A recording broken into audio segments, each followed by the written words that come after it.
Good morning, good morning, good morning po. Nagbabalik po tayo, Lenovo TV Vlog. Good morning. Sa araw na to, Lunes. It's holiday mga idol. So, nandito tayo sa ating espada. Bumisita tayo dito. Tingnan yung kondisyon mga idol. So, ito yung espada natin. Malaki na yung mga bunga. At malinis pang tingnan. Ito kasi mga idol, ito pa yung resulta nung na-sprayan tayo ng Euros herbicide. So kung makikita nyo, malinis pa naman. Kung mapapansin, may mga sagbot-sagbot naman, yung mga natira hindi natamaan, pero at least malaki yung epekto sa sagbot at mababawasan yung trabaho natin. So itong espada natin, ikatlong beses na ito nag-apply ng abono mga idol, yung pinakita ko sa inyo. So hinto muna tayo sa pag-abono dahil kondisyon naman sila, baka sobrahan yung fertilizer, magkulot, so pangit tingnan. So kung mapapansin nyo, yung dating puro palang plastic mulch, ngayon sobrang kapal na mga idol. Oh, makapal yun, sobrang kapal. Magandang tingnan kung makikita nyo dahil malinis yung gitna.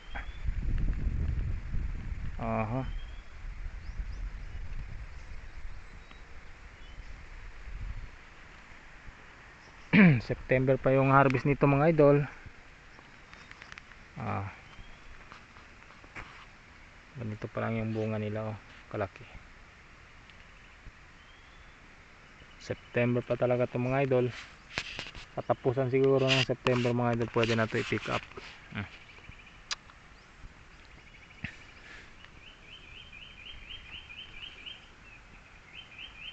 So ang plano ko dito mga idol, kasi kapag umabot ng mga 4 or 5 harvest, huminto yung bunga nila at yung forma nila huminto din. So ang plano ko dito, bilangin ko tong mga puno, tong mga butas to, bibilangin natin to lahat mga idol, hanggang doon. Ilista natin kung ilang butas to, itong plastic mulch. Tapos magtatanim tayo dito ng Calixto mga idol. Bili tayo sa sobre, siguro makabot ng mga sobra 1,000 plus. Estimate ko lang dito mga 1,000 plus na butas. So abot siya mga 5 pitas. At obserbahin natin yung sitwasyon, kung hihina na yung bunga, so pull out na natin to. No mercy mga idol. Oh, pasmado yung puno. Nabali, sayang talaga, oh. Dami pa naman bunga, pasmado. Ewan ko, sayang, dami pa naman prutas, pasmado. kunin na lang natin to panggulay, itong mga bunga.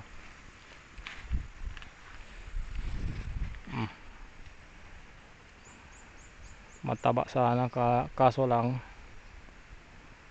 yung puno mga idol pasmado.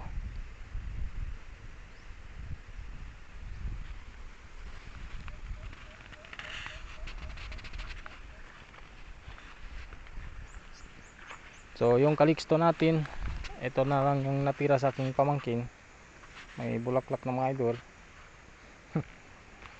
Abunuhin natin to ngayon para pang gulay-gulay, pwede na to mga idol. O kung makikita nyo,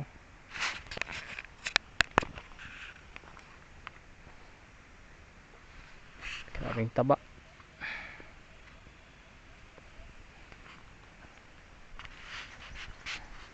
Kasi ang obserbasyon ko dito sa mga espada natin na tanim, maabot lang mga 4 na 5 beses na pagpipitas, humihina na yung ano nila, yung bunga. Grabe, yung gandang tingnan mga idol, oh. Malinis talaga yung gitna, tapos mataba pa talaga. So ganito talaga ang sakto na distansya kung gusto natin i-plastic mulch at gamitin ng Roundup. Ganito yung pagitan. Oh grabe, mataba pero pasmado. Ayun kung bakit, punggos ba siguro to.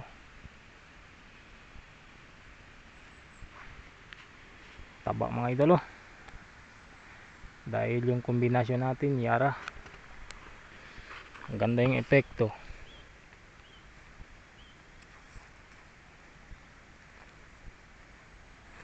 Hindi talaga natin maiwasan yung pagkulikong, oh.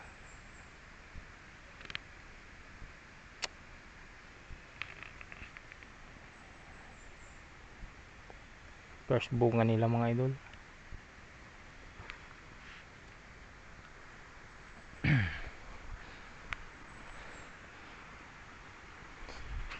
Estimate ko dito mga ikalawang harvest, siguro mga 100 kilos plus. Kalawang harvest, first pick up, hindi pa tumabot mga 100 kilos. Abot to na mga kalawang harvest, abot to mga 100 kilos mga ikalawang harvest na. So pwede talaga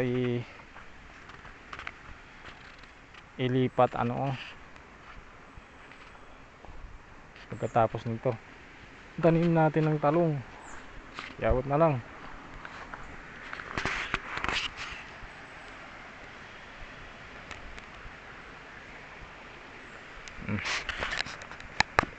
So for today's video mga idol, to all subscribers, viewers, salamat sa mga sumusubaybay sa ating mga videos, sa walang sawang panonood sa ating mga videos. So laging tandaan, happy farming lang po tayo. Ganito talaga ang buhay, mahirap, maning kamot na mga bay. So yun, ito yung update natin ngayon para sa araw na to.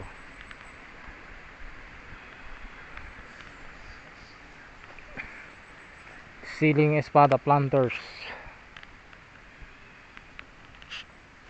makintab talaga yung bunga mo idol, oh.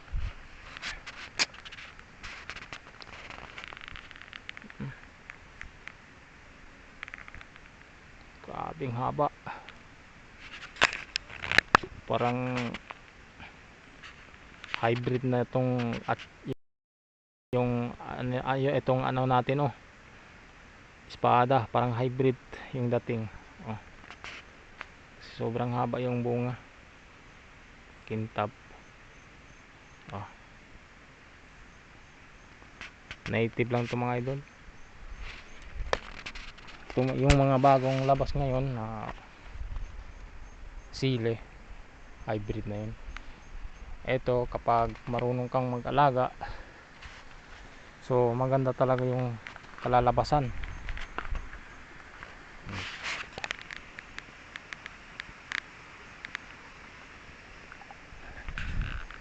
So siguro by December iba na yung tanim dito mga idol. Talong na naman by December. Taniman natin tong lahat hanggang yung bakante doon, isasali na natin dito.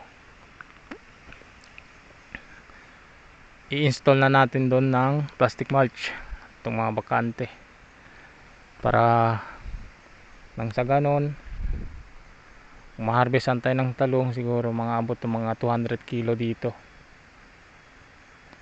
Mga 200 kilo bawat pitas. So itong estimate ko dito mga idol, bawat pitas 200 kilos. So perang pera na talaga yun mga idol.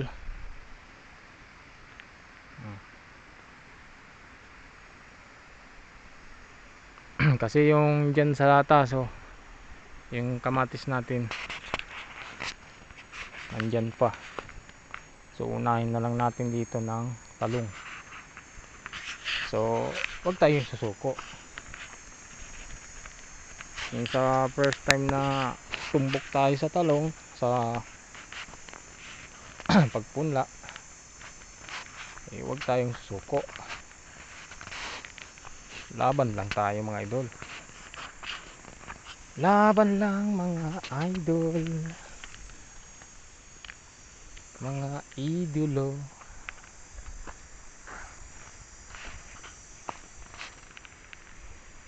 Basta mga ganitong forma na katangkad. Tapos yung mga dahon na paliliit,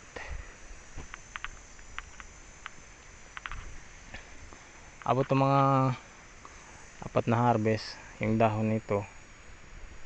Minsan lumiliit na.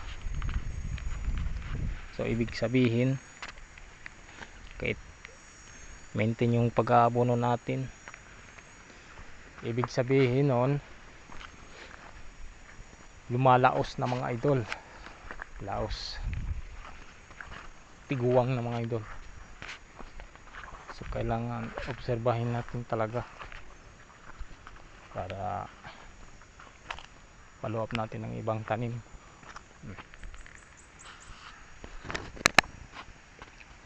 Dati parang walang laman, ngayon napakakapal.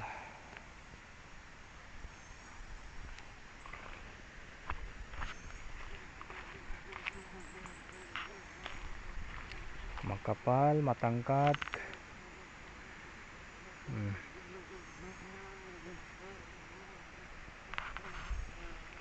Punta tayo doon sa unahan.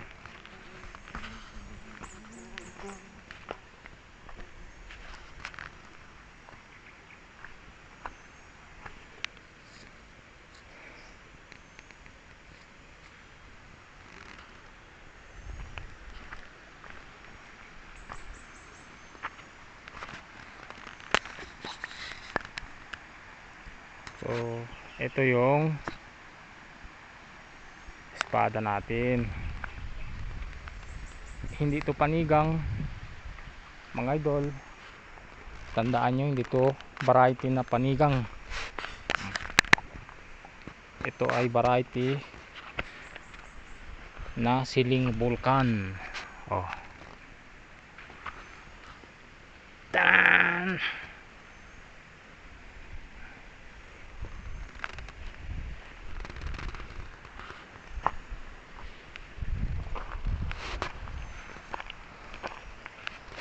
Siling bulkan to mga idol.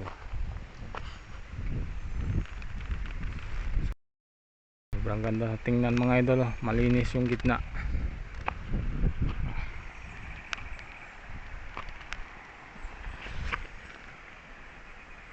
Dami ng bunga.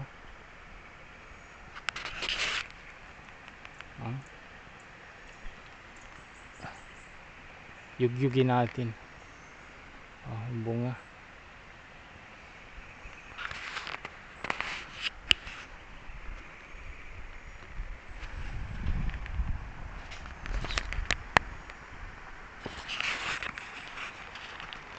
So tumutubo na yung kamuting kahoy natin mga idol, oh. Nataniman natin nung nakaraang araw.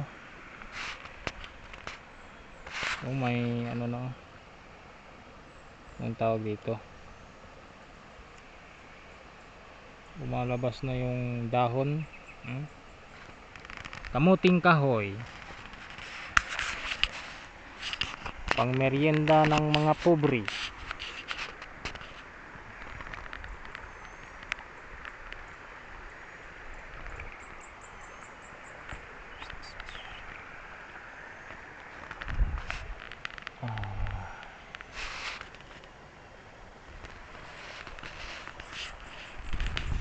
Balikan natin, oh, makapal.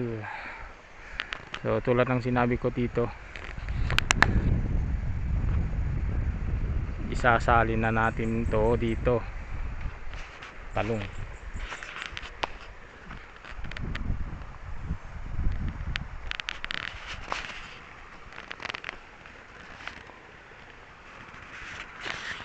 Sobrang kapal mga idolo. Mga idolo,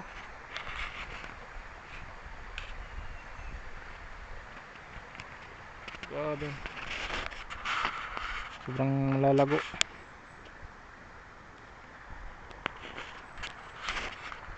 Peace muna. Sabay tangkad.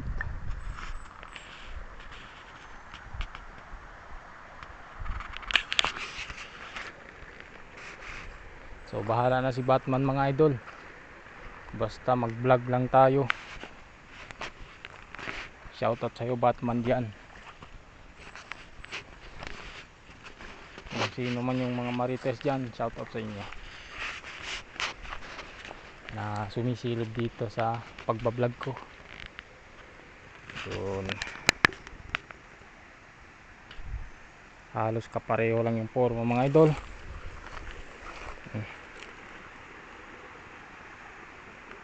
Hanggang doon.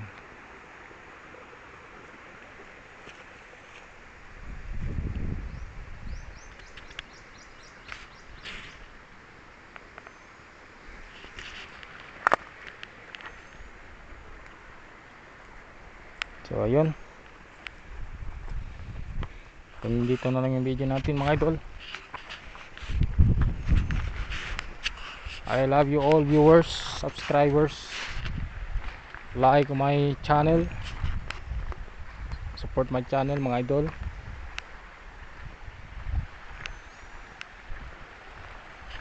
So God bless you all.